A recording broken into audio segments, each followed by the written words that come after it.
2025 April 12 ശനിയാഴ്ച ഉച്ചകഴിഞ്ഞ് Kallody saint George ഫൊറോന ദേവാലയത്തിലെ മണി മുഴങ്ങിയപ്പോൾ നമ്മുടെയെല്ലാം നെഞ്ചകം ഒരു നിമിഷം മിടിക്കാൻ മറന്നുപോയി.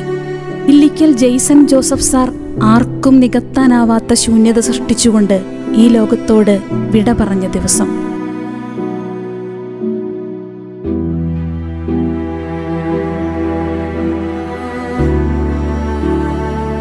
മാനന്തവാടി രൂപതയുടെ വിവിധങ്ങളായ സ്കൂളുകളിൽ സാറിൻ്റെതായി പതിഞ്ഞിരിക്കുന്ന സിഗ്നേച്ചറുകൾ നമുക്കൊരു ഓർമ്മപ്പെടുത്തലാണ്.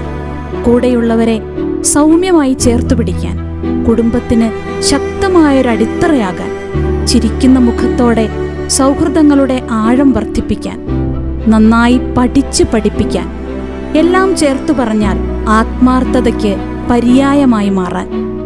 സാറിൻ്റെ വിയോഗത്തിൽ തീരാനഷ്ടം സംഭവിച്ചിരിക്കുന്ന സാറിൻ്റെ പ്രിയ ഭാര്യ ജിൻസി ടീച്ചർക്കും മക്കളായ സിയയ്ക്കും ഇസയ്ക്കും സർവേശ്വരൻ ശക്തി പ്രദാനം ചെയ്യട്ടെ എന്ന് നമുക്ക് ഈ നിമിഷം പ്രാർത്ഥിക്കാം. പ്രിയപ്പെട്ട ജെയ്സൺ ജോസഫ് സാറിൻ്റെ ആകസ്മികമായ ദേഹവിയോഗത്തിൽ മാനന്തവാടി രൂപത കോർപ്പറേറ്റ് വിദ്യാഭ്യാസ ഏജൻസി സമർപ്പിക്കുന്ന ആദരാഞ്ജലികൾ.